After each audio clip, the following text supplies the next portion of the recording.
Okay, hello again. Today we're going to be talking about vectors and scalars. Scalars are values that we're going to be dealing with in physics that have magnitude, meaning they have a number value to them, how big or how small something is. An example would be the distance, so how far somebody's run or how far a car has traveled. The speed would be how fast you're going. You're going 45 miles per hour. The mass would be what your mass is, how much mass that your body has. Temperature, and that's something like it's 75 degrees outside. Time, it takes 1 hour. Volume, it's 100 cc's filled with water. So these are examples of scalar quantities. They just have the magnitude, which would be the value to them. The way that we add and subtract scalar quantities are just like we are going to do any other algebraic function. So for instance, 5 plus 6 is 11. 5 minus 6, you're going to subtract the 2 because they have different signs. The 5 is positive, the 6 is negative, so you subtract, and then you're going to take the sign of the larger number, which is the 6, so it's -1. So another example would be $12 plus $6, you have $18. Now that's fairly simple. So scalars deal with mathematics just like we do in algebra. They follow all the same rules. In physics, we deal with a new quantity called vectors. Vectors are a lot like scalars, but they have magnitude and direction. So it's really important that we specify which way that it's going. So an example over here would be, instead of distance that something's traveled, we're going to talk about its displacement. And instead of the speed or how fast something's going, we're going to be talking about the velocity. And instead of the mass of something, we're going to be talking about its weight. The way that we represent vectors is we have this arrow. The direction is shown by the tip of the arrow. This means that it's going that way. The magnitude is going to be shown by the length of the arrow. So we could have two different arrows, one that's this big and one that's this big. They're both going in the same direction, but this one is much larger in magnitude. Okay, the way that we add and subtract vectors are completely different than what you've done in algebra. In algebra, we just take the numbers and we add them or we subtract them. The problem with vectors is that they have direction, so we can't just add or subtract them. We cannot add and subtract vectors like we do in algebra because we need to take in the direction into the consideration. It's very important that if this vector is going this way and another vector is going another way, we can't just add them. The sum or the difference of two vectors is called the resultant vector. And this is going to be a key word that we're going to be talking about. So whenever I ask to find what is the resultant is going to be the answer of the addition or the subtraction of vectors.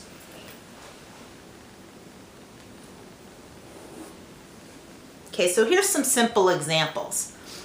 Now these vectors we're going to be talking about are linear, meaning they're going up and down one direction. They're either going to be going up and down or left and right or east and west, north and south.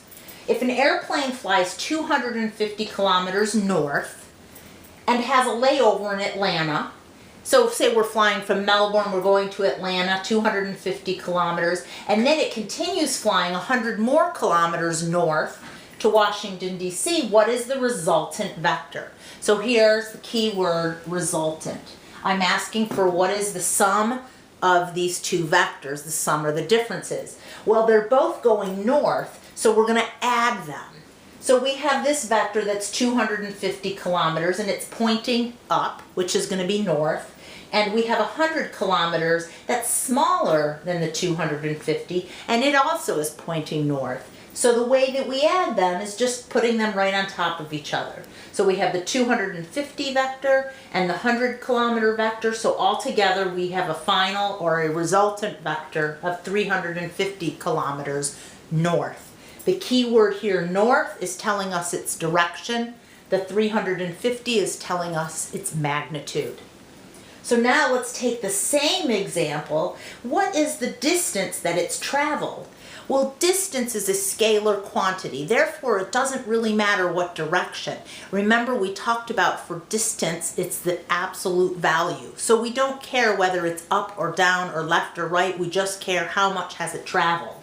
Well, this airplane has flown 250 kilometers and 100 kilometers. So altogether it's flown 350 kilometers. We do not put the north.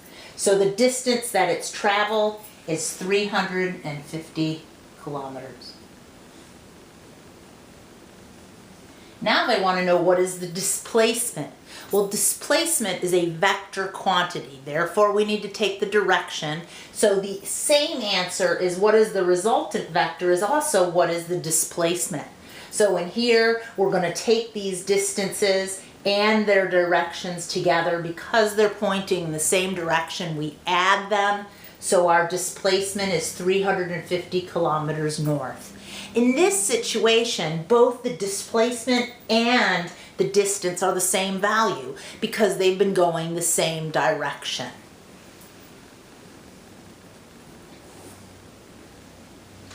So now we have the same type of situation, an airplane traveling, but in this case, an airplane flies 500 kilometers north to New York City and then 100 kilometers south. So now we have different directions. We're still in the same plane, we just have different directions. So in this case, the airplane is flying 500 kilometers north and then 100 kilometers south.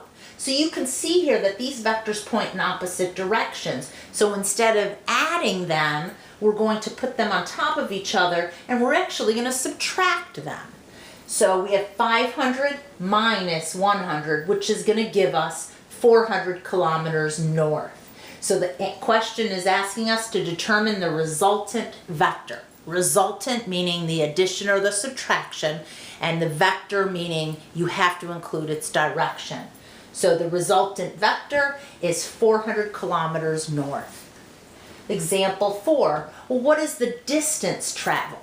Well, remember, the distance is a scalar quantity, so direction does not matter. We're only interested in the absolute values. So this would be 500, the absolute value of 500. This is a positive 500, so here it will be 500, plus the absolute value of the negative 100, because the negative is going down, but the negative absolute value of a negative number is a positive number, so we have 500 plus 100. The distance traveled is 600 kilometers.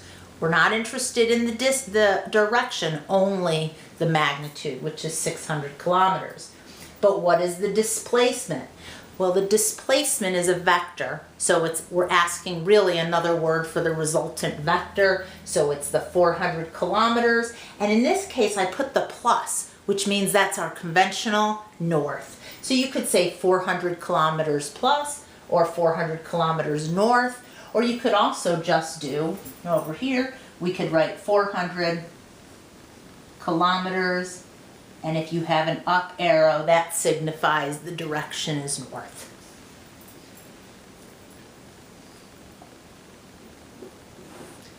Okay, well now we're going to take it a step further. Those were both in one direction. It was either up or down or left or right. In this case now, what happens if we're in all different directions? So we can't just necessarily add or subtract. We've got some other things going on here. So what we do is here they're asking what is the distance and the displacement. If I start here at my starting point and I travel vector A, and then I stop for a little bit, travel vector B, and then vector C, and vector D, and then vector E, and I end up at this point right here. And I want to know, well, what is the distance traveled? Distance is a scalar quantity, so we don't really worry about direction. We do addition and subtraction just like we do in algebra. We just are going to add them together. So the distance is just going to be the distance of A plus the distance of B plus the distance of C plus the distance of D plus the distance of E. And if these were values and numbers, then we would just add the numbers up just like you do in algebra.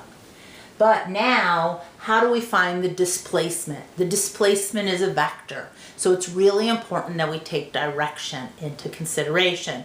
Now, this is a special way to do this. We call this a tip-to-tail method. And what we do is we take each vector and we add the vectors in any order. The resultant is the arrow joining the tail of the first vector to the tip of the last vector. So what we're going to do is we're going to take each vector and just kind of put them in order.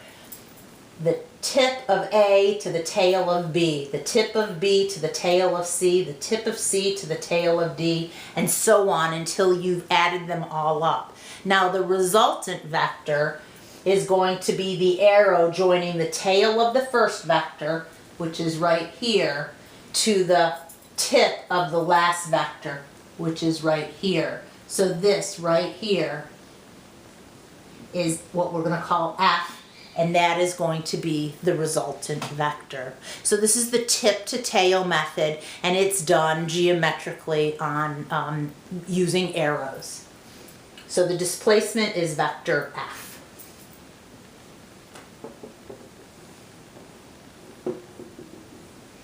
Okay, so here's an example. A student in a canoe is trying to cross a 45-kilometer wide river that flows due east at 2 meters per second. The student can paddle at a rate of 3.2 meters per second. What is the student's resultant velocity? So the word resultant is going to say what is the addition or the subtraction of these vectors going to be. So let's draw a picture to be able to visualize what's happening. We have this river right here, and these are the banks of the river, and the river is flowing this way. It says it's flowing due east at 2 meters per second. So this is going to be our vector for the river. This over here, it says the student is trying to cross. He can paddle at a rate of 3.2 meters per second. So this is the vector of the student paddling, and its direction is directly across.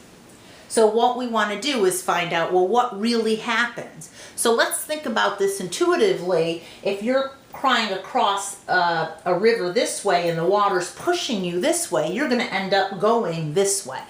So let's do this algebraically. We want to take the student's velocity and add the velocity of the river.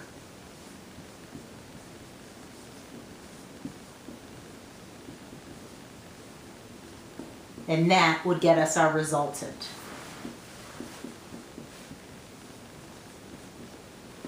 Okay, so how do we do this? We're going to use the tip to tail method.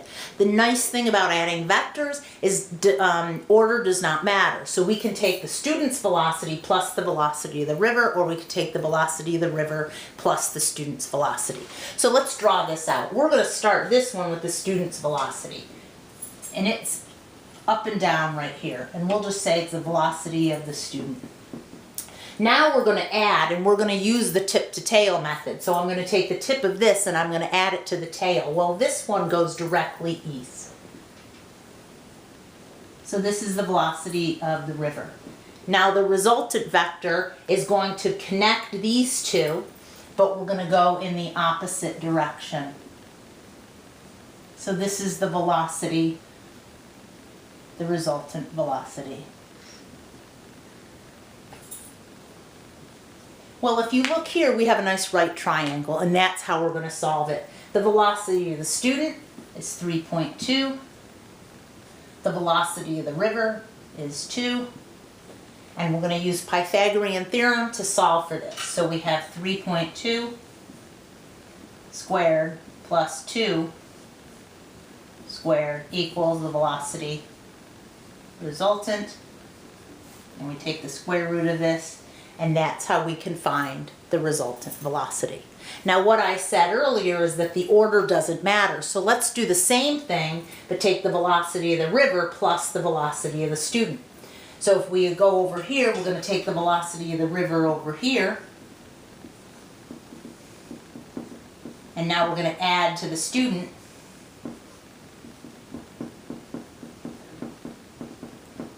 And the resultant velocity is going to be this one. Result. And if you can see, this arrow and this arrow are the same length and the same direction. So you can see that the resultant velocity, it does not matter what order that we go in. Don't forget that there is an Edline quiz that's going to be due tonight. Take care of that, and we'll see you tomorrow, and we will do some classwork doing addition and subtraction of vectors. Bye.